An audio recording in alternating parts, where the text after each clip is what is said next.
ন্যূনতম নাগরিক সুবিধা থেকেও বঞ্চিত সিরাজগঞ্জের তাড়াশ পৌরসভার নাগরিকরা। নিয়মিত পৌরকর দিলেও মিলছে না কাঙ্ক্ষিত সেবা।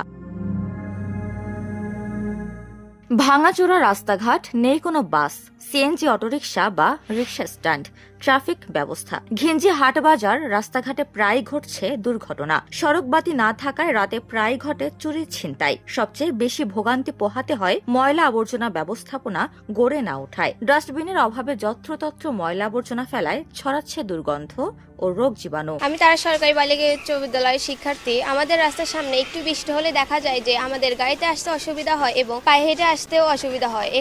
আমাদের রাস্তা ভালো না, অনেক কাদা।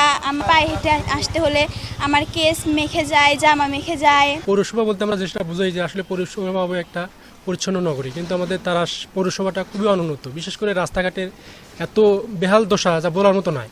বিশেষ করে এই রাস্তাটুকু যখন আমরা গাড়ি নিয়ে চলাফেরা করি, মানে কি বলবো, মোটরসাইকেল নিয়ে যা আমি কয়দিন পরে গেছি ঠিক নেই ভাই।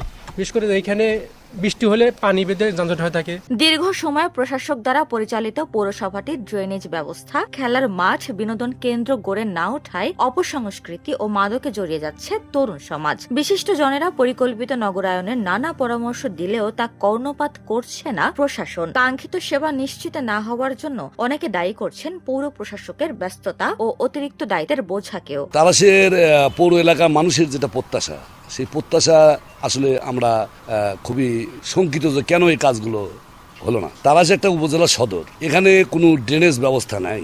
যখন বৃষ্টি বাদল হয় তখন রাস্তাঘাটে হাঁটা যায় না। এখন আমরা উপজেলার নির্বাহী অফিসারের কাছে পৌর প্রশাসক হিসাবে বাজারে ডাস্টবিন নাই, বাজারে ভ্যানের গ্যারেজ নাই, বাজারে সিএনজি গ্যারেজ নাই। আমরা এগুলো নিয়ে ওনাকে বলি একজন মানুষের পক্ষে কতটা সঠিকভাবে জনগণের সেবা দিতে পারে, এই প্রশ্ন আপনাদের মাধ্যমে জাতির কাছে, সরকারের কাছে। স্থায়ী 6 জনের পাশাপাশি পৌরসভাটির অস্থায়ী জনবল হিসেবে রয়েছে 3 জন ট্রাফিক, 19 জন পরিচ্ছন্নতা কর্মী, 1 জন ড্রাইভার ও 1 জন অফিস সহকারী। তাড়াশ পৌরসভার প্রশাসক ও উপজেলা নির্বাহী কর্মকর্তা বলছেন, গ শ্রেণীর পৌরসভাটির কারিগরি ও আর্থিক সীমাবদ্ধতা রয়েছে, তারপরও চেষ্টা করা হচ্ছে কাঙ্ক্ষিত সেবা নিশ্চিতের। আসলে এটা একটা তাড়াশ পৌরসভা একটি গ শ্রেণীর পৌরসভা। এজন্য আমাদের যে আর্থিক সক্ষমতা বা অন্যান্য কারিগরি যে সক্ষমতা, সেটা ক বা খ শ্রেণীর পরিমাণে আসলে অনেকটা সীমিত। তারপর আমরা প্রচেষ্টা চালাচ্ছি যে যদি পৌরসভার ক্ষেত্রে যে পৌর করগুলো যদি আহরণ করা সম্ভব হয় এবং অন্যান্য ক্ষেত্রে যে আর্থিক যে বিষয়গুলো আছে এগুলো যদি আমরা পাই, তাহলে সেক্ষেত্রে আমরা চেষ্টা করব যাতে সময়ের সাথে সাথে আমাদের পৌরসভাকে যাতে আমরা অনেকটা সুন্দর করে তুলতে পারি।